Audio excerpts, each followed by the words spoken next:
vida de Paulo, que antes da conversão era Saulo.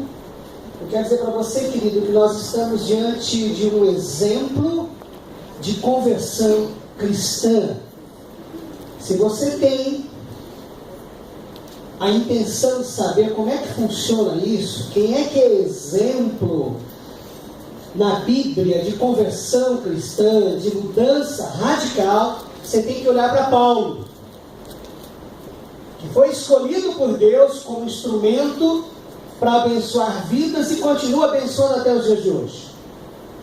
Interessante que Paulo, se você olhar para o Novo Testamento, ele é o maior escritor, muitos livros do Novo Testamento, o homem escolhido, a pessoa que escreveu, enfim, que trouxe o recado de Deus para nós, foi Paulo. Então, ele deve ser visto por mim e por você como um exemplo de conversão cristã.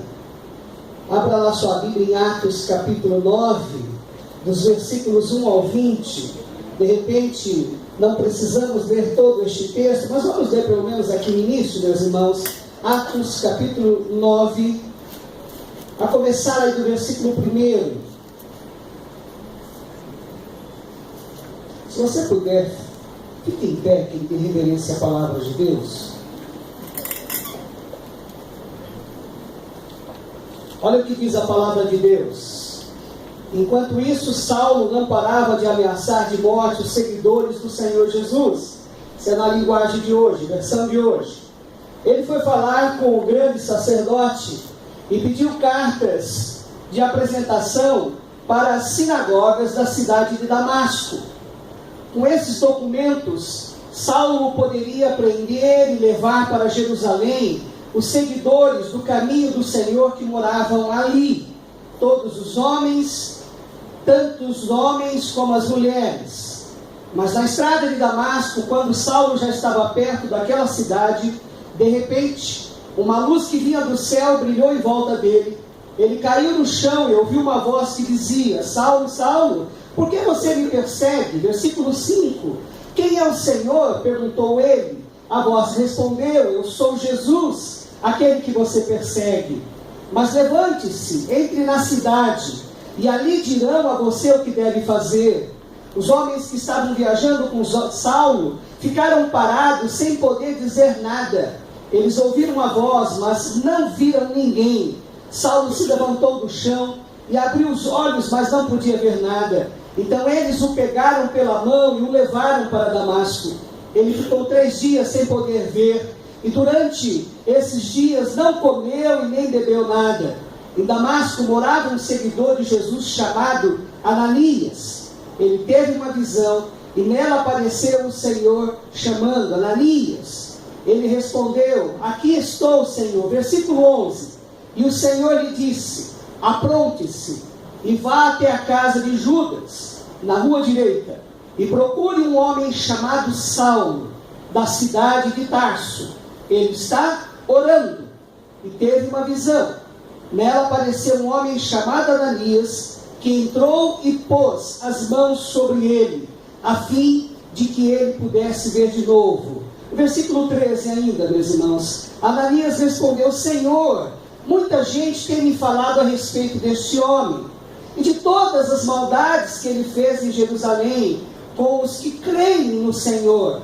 E agora ele veio aqui a Damasco com autorização dos chefes dos sacerdotes para prender todos os que te adoram. E terminando com o versículo 15.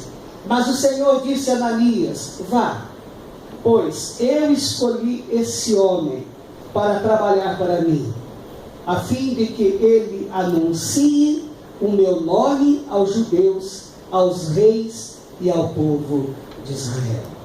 Vamos orar mais uma vez. Pai, o Senhor já tem tratado da gente nessa noite, mas a gente precisa continuar sendo aqui alvo da tua intervenção, da tua graça, da tua visitação.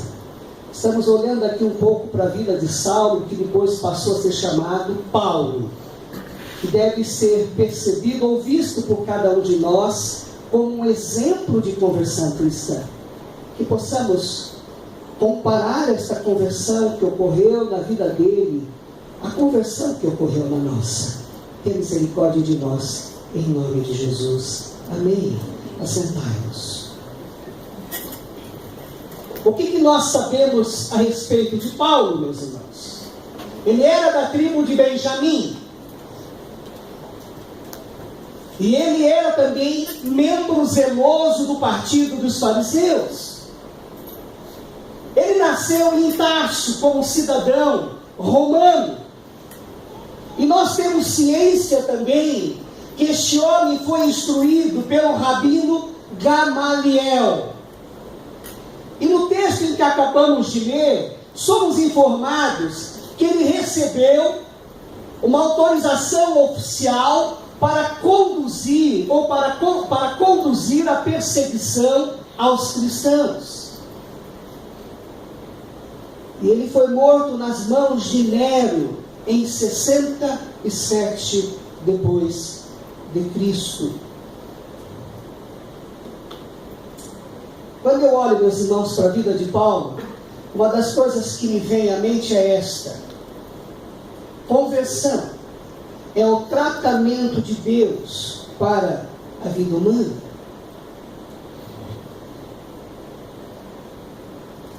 O que é conversão, querido? É Deus despertando aqueles que estão espiritualmente mortos, e mais que isso, os capacitando a se arrependerem de seus pecados e a terem fé em Cristo. Isso é conversão. Conversão tem por finalidade proporcionar em mim, em você, uma mudança radical naquilo que cremos e naquilo que fazemos. Foi isso que aconteceu com Paulo.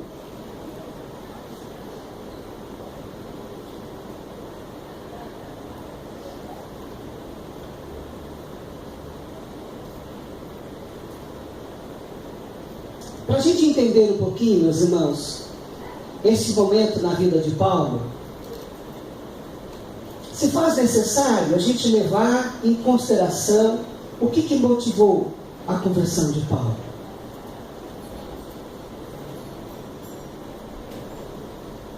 O encontro de Paulo com Cristo na estrada de Damasco não foi um acidente. Eu e você devemos entender que este acontecimento, essa conversão na vida de Paulo, deu-se tão somente à intervenção da graça soberana de Deus na vida de Paulo. É a ação da graça soberana. O diferencial nessa conversão, esse giro de 180 graus na existência de Paulo, foi por conta da ação do amor de Deus que salva todas as pessoas.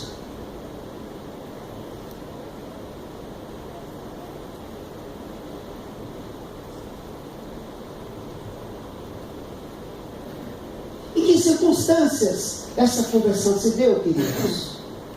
Quais são os sinais que o texto traz para mim e para você? Quais são as evidências dessa conversão? Olhando aí para o versículo 1 que acabamos de ler, a gente percebe como é que está o estado da mente de Paulo. Diz aí que enquanto isso, Saulo ainda respirava ameaças de morte contra os discípulos do Senhor. Eu acho interessante este respirava ameaças. Há uma outra versão que diz exterminava, destruía. Qual que é a ideia aqui por detrás dessa palavra, meus irmãos? Trata-se aqui de uma palavra usada para leões atacando suas vítimas. Esses dias nós tivemos aí, na mídia, a gente podia ver aquele vídeo que flagrou um tigre atacando uma mulher num parque lá na China. É interessante que o vídeo está ali, né? E do nada você vê um tigre pegando aquela mulher como se fosse um bonequinho, né? E pega e leva, né? Arrasta. Quando ela olha, ela vira, não tem tempo, porque ele vai, pega e leva. E tira do foco ali da cama. Onde foi isso, meus irmãos? Um zoológico de animais livres, que ficam ali passeando por todos os cantos, aonde os visitantes são orientados a não saírem do carro. Mas aquela mulher não levou em consideração isso. E aí o tigre vai lá e tudo.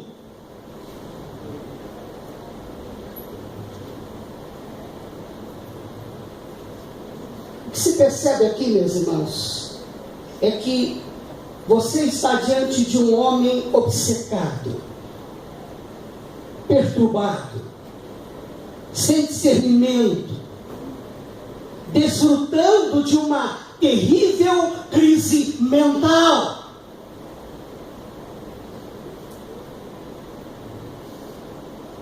Agora, o que encanta o meu coração é que o Deus soberano, que exerce o poder e autoridades supremos, o dominador do mundo, coloca na mente de Paulo este conflito. É Deus quem coloca aí.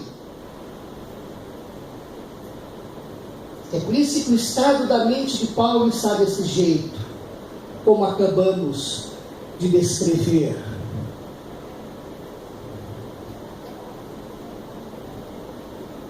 Mas o que mais as Escrituras trazem aí para a gente? Olha a avaliação do ocorrido neste momento de Paulo. Versículo 3. Lucas conta e detalha o ocorrido da seguinte maneira. Primeiro aí olhando para o versículo 3 que nós lemos. Ele diz aí que subitamente, é uma outra versão, ou de repente brilhou uma luz. Ele diz aqui que antes de mais nada, rapidamente apareceu uma luz. Se você olhar lá para o capítulo 22, versículo 6, fazendo uma avaliação deste momento na vida de Paulo, o que é que Lucas vai dizer? Ele usa a palavra repentinamente, que vem de forma inesperada, ou seja, uma intervenção repentina. E ele vai descrever aí para mim e para você a luz como sendo a luz mais brilhante que o sol.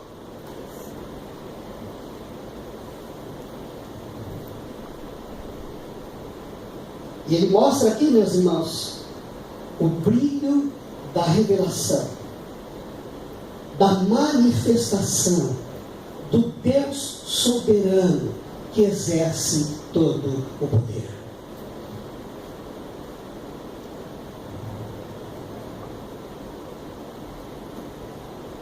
Mas Paulo também trata deste momento. Ele diz quais foram as evidências da vida dele, quais foram os sinais.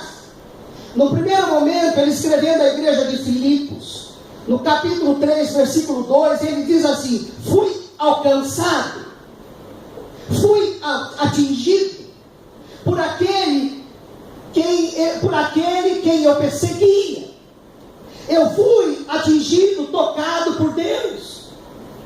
Ele escrevendo à igreja de Corinto, 2 Coríntios, capítulo 4, versículo 6, ele vai dizer: fui iluminado. Ele está dizendo: olha, irmãos, eu recebi a luz do alto. E num dado momento, ali no 3º versículo, ele conversando com Timóteo, ele diz que nesse momento da conversão dele, ele foi inundado, ele foi alagado pela graça de Deus.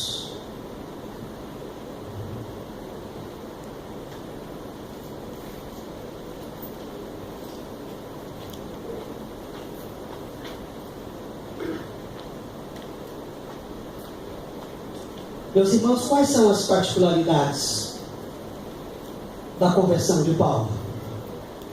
Em primeiro lugar, se a gente olhar lá para o capítulo 26, do versículo 14, nós vamos descobrir que ela não foi rápida. O que eu quero dizer com isso? É algo que não acontece num piscar de olhos. Porque diz o texto que ele havia resistido aos aguilhões que eram objetos para amansar touros. Ele resistiu o quanto ele pôde. E aí, meus irmãos, como é que a gente pode entender estes aguilhões? Como é que eles se apresentam? De que maneira? Se a gente olhar, por exemplo, lá para Romanos capítulo 7, dos versículos 7 ao 21, a gente vai perceber ali a descrição da consciência de Paulo. Ele diz que a cobiça, a ambição, a avidez era o pecado que atormentava a mente dele. É assim que está a consciência dele, uma consciência atormentada pelo pecado. Ele vai falar também das suas dúvidas, porque é alguém que traz dúvidas dentro de si também. E quanto mais ele resistia a Cristo, quanto mais ele se opunha, mais se enfraquecia em suas convicções. Quanto mais ele se opunha a Cristo, os princípios que ele trazia dentro dele, as crenças, se enfraqueciam. Mas ele vai falar também dos testemunhos.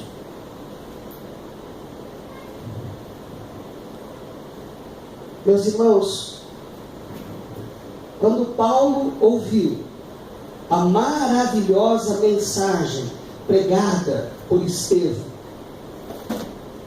provavelmente ele ficou muito perturbado. Ele ficou incomodado.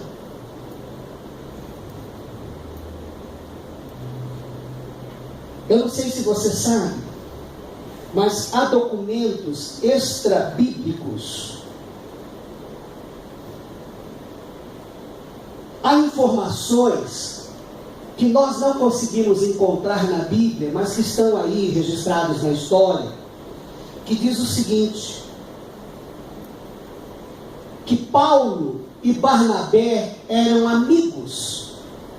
Agora não tenha dúvida que no momento em que Barnabé é alcançado pela graça soberana de Deus, isso mexe com Paulo. O testemunho. Porque antes da conversão de Barnabé, eles eram amigos. A conversão deste amigo certamente o perturbou. Testemunho.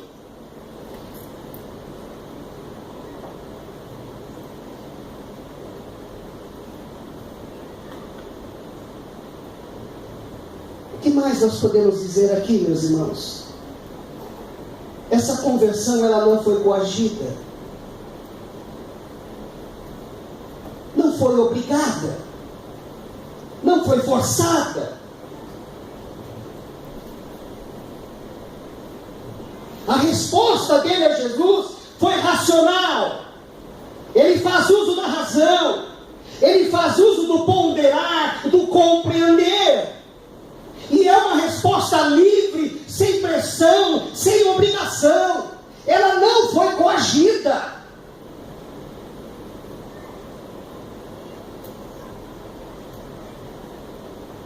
Ele tomou essa decisão de uma forma racional. Ele parou para pensar.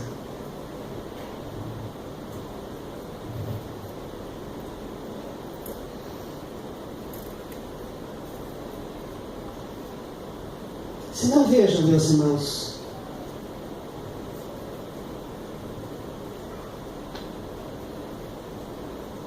olha o que diz o texto aí no versículo 4. O Senhor Jesus faz uma pergunta a ele: por que me persegues? Você está diante aqui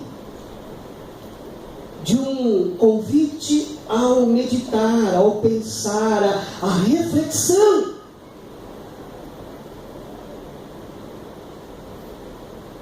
E aí qual é a resposta dele? Quem és tu, Senhor? O que você percebe aqui? Uma vontade, um desejo de um conhecimento pessoal.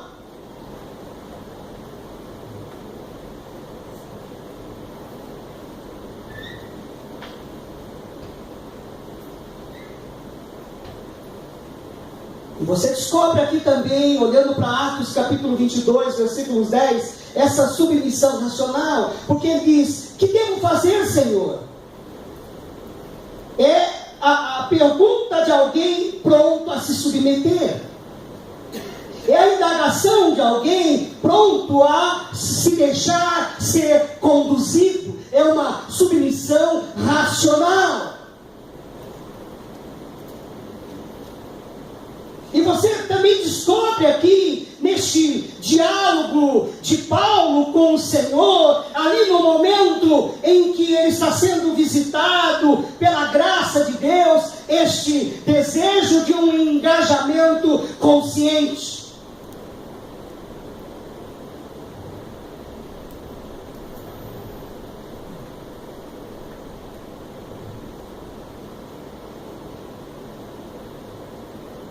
Ele quer se engajar nas coisas de Deus conscientemente.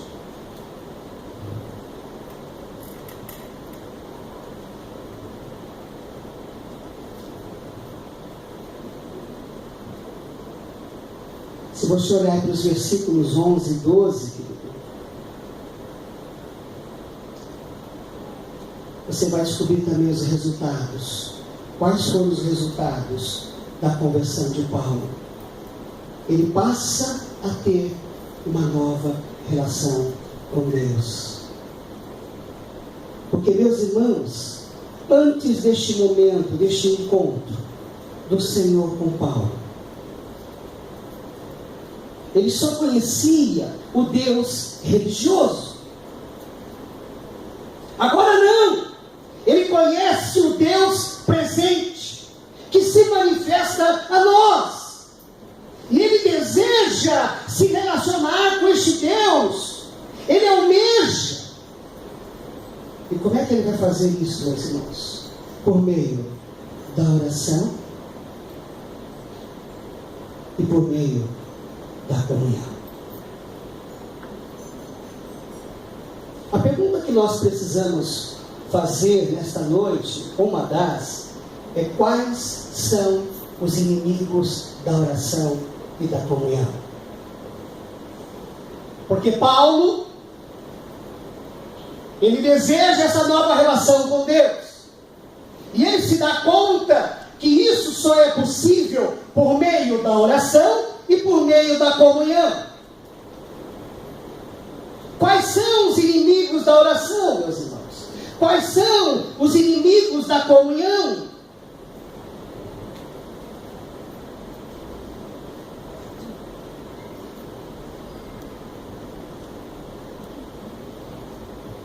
Entre os muitos inimigos, vamos pensar num só. Um inimigo da oração é quando em nosso coração marcam presença as mentiras, as calúnias, o ódio, a inimizade profunda, a raiva, o rancor, a antipatia.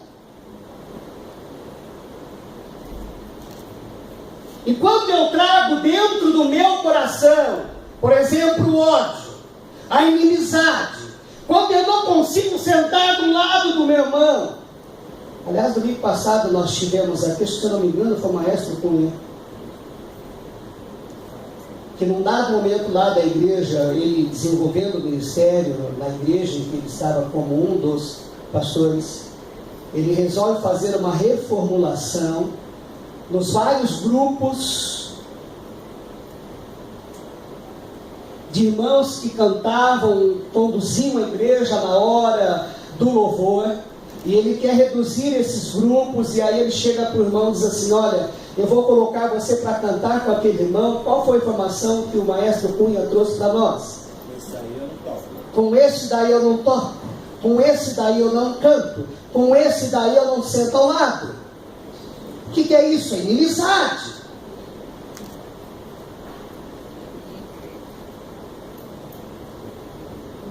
Com esse daí eu não converso. Nós não falamos a mesma língua. É argentino, não sento do lado. É paraguaio, não olhe para a cara dele. É boliviano, não olhe para a cara dele. Com esse daí eu não me relaciono.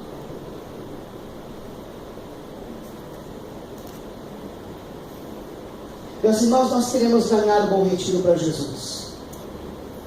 Esses dias, conversando com o pastor Haroldo, ele disse assim: pastor, mas vamos tentar definir uma coisa aqui. Como é ganhar o Bom Retiro para Jesus? É ganhar todos? Ganhar todos. É quem tem e quem não tem.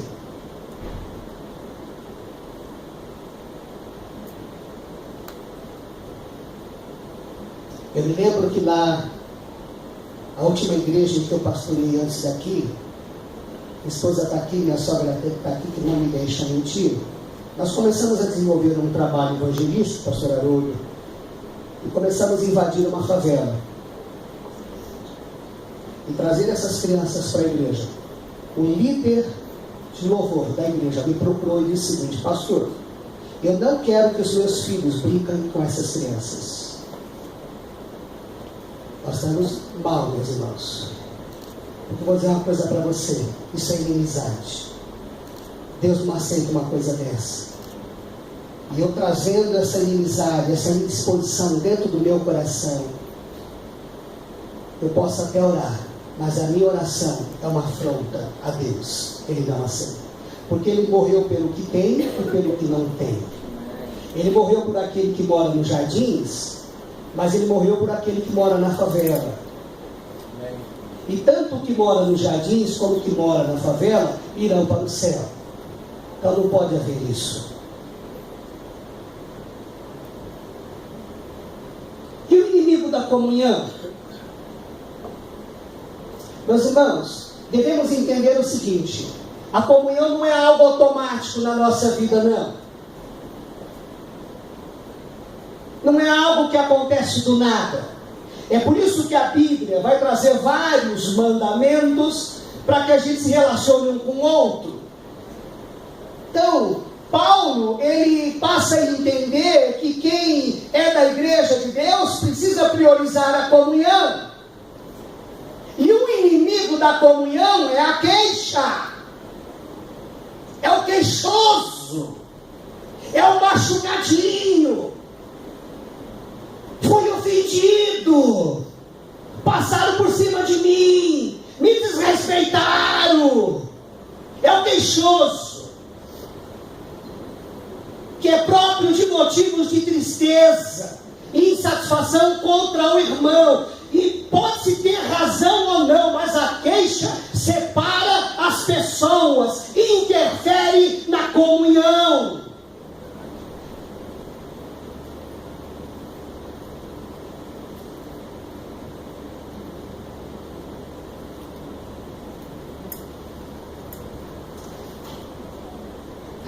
Como pastor dessa igreja,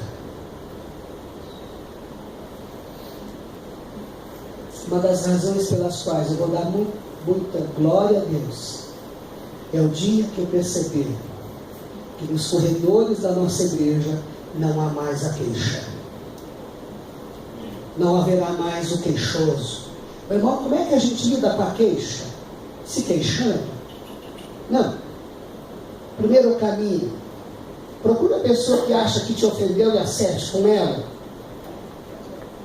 E mais que isso, meus irmãos, como é que não existirá mais queixas entre nós? Quando nós partimos para a prática do perdão mútuo. Eu te perdoo e você me perdoa. Porque eu posso até não ter aprontado com você, mas eu aprontei com outra pessoa. Porque não há sobre essa terra e debaixo deste céu quem não o outro que tem culpa, tem pecado. Porque o único que não apronta com ninguém é Deus. Ele não apronta com ninguém. Mas a queixa, meus irmãos, enquanto permitimos que ela continue fazendo parte da nossa agenda, estamos interferindo na comunhão da igreja. E isso é pecado. Se você tem alguma dívida com o seu irmão, vai tratar com ele. Mas não fique pelos corredores, não fique pelos cantos falando desse irmão, dessa irmã, porque isso atrapalha a comunhão, isso separa as pessoas.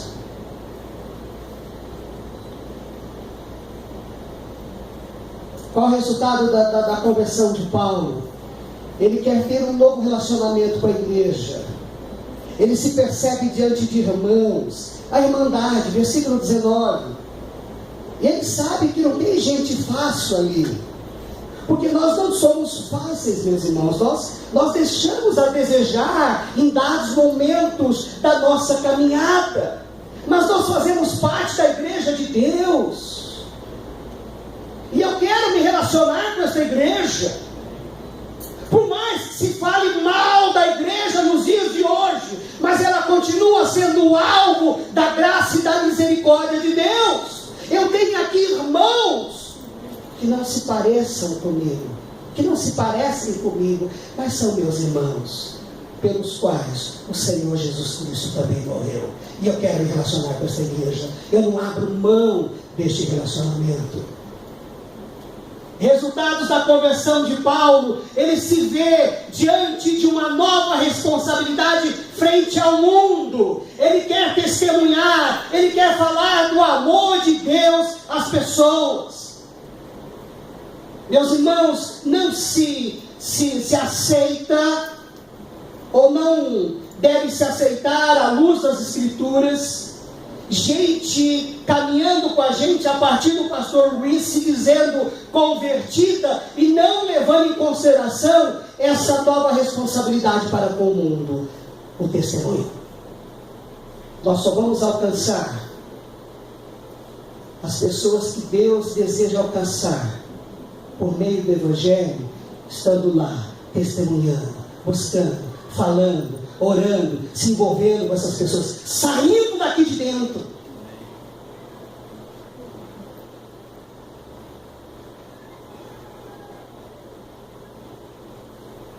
Meus irmãos, o que é que nós precisamos? O que é que nós precisamos?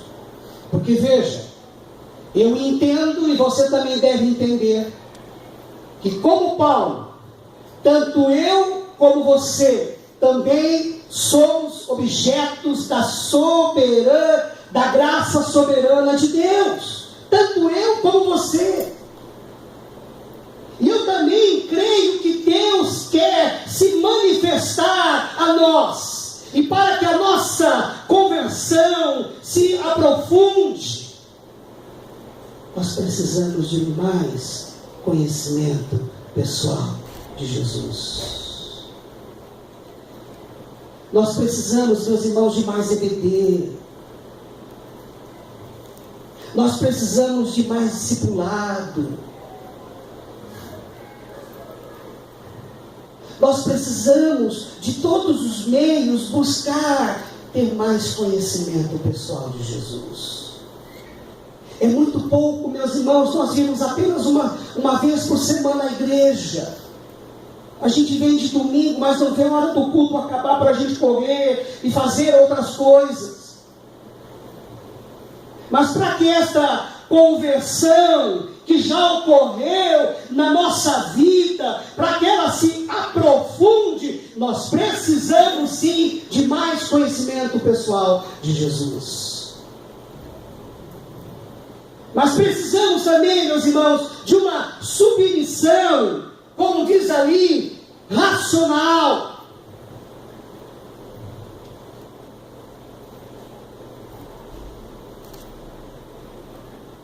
E de um engajamento pessoal no reino de Deus. É um engajamento pessoal. Olha a mudança que ocorreu na vida de Paulo.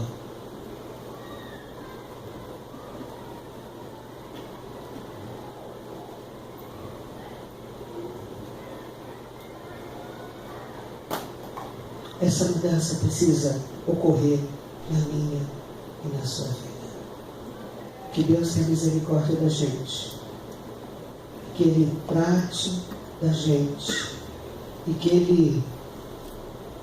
Eu não acredito, meus irmãos, que a conversão, essa mudança, ela acontece no piscar de olhos. A conversão, ela precisa sim ser aprofundada.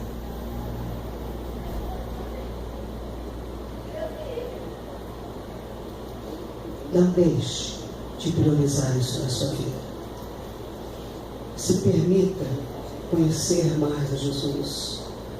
Se abra para esta submissão racional. E deseje se engajar de uma maneira pessoal no reino de Deus. Por onde quer que você caminhe, por onde quer que você esteja durante a semana, lá é o reino de Deus também. Leve essa mensagem. Permita com que as pessoas conheçam a Deus por intermédio da sua vida. O reino de Deus não é só aqui. Não é só nos ministérios, mas é lá fora, se engajando, fazendo por onde? Vestindo a camisa, dizendo que isso é importante, que eu acredito nisso, que isso é de Deus para a minha vida.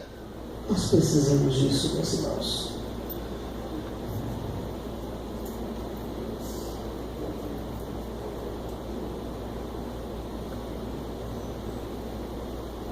Olha lá, a conversão verdadeira, ela nos leva à busca de uma relação estreita com o Senhor através da oração, através da comunhão com os irmãos e também do senso de responsabilidade em testemunhar para o mundo do amor de Deus. Se nós estivermos falando, meus irmãos, de um desses 3 tópicos que foram ali colocados para o nosso aprendizado, tem alguma coisa errada na nossa conversão.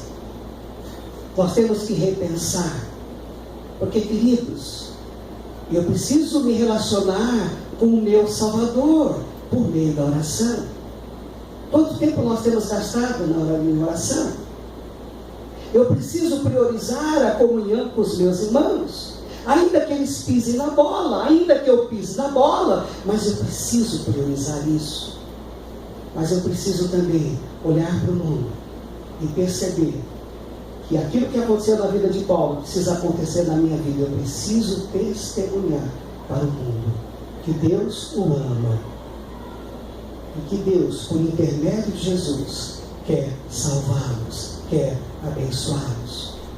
Então, queridão, queridona, por onde quer que você vá no decorrer desta semana, não esqueça dessa sua responsabilidade. A evangelização ou o testemunhar não é algo que compete apenas à liderança da igreja, os pastores, enfim, os missionários, mas é engajamento pessoal. Sou eu, é você. Precisamos testemunhar para o mundo o amor de Deus. Vamos orar por isso, queridos? Feche os seus olhos. Deixa eu orar com você. Pai, nós te agradecemos pela vida de Paulo. Porque quando nós olhamos para a vida deste homem, descobrimos a transformação extraordinária que o Senhor realizou na vida deste homem. E este homem, Senhor, ele passa a valorizar a oração. Este homem, ele passa a dar a devida importância à comunhão. Mas este homem também, Senhor, se percebeu que era importante testemunhar do amor de Cristo ao mundo. Muito obrigado por Paulo, Senhor. Traga isso para a nossa vida, Senhor. Nós precisamos dessa conversão genuína, verdadeira na nossa existência, para que a igreja do Senhor Jesus Cristo nos dias de hoje possa se tornar muito mais relevante daquilo que ela tem sido. Nós te exaltamos e te agradecemos, porque a obra é tua.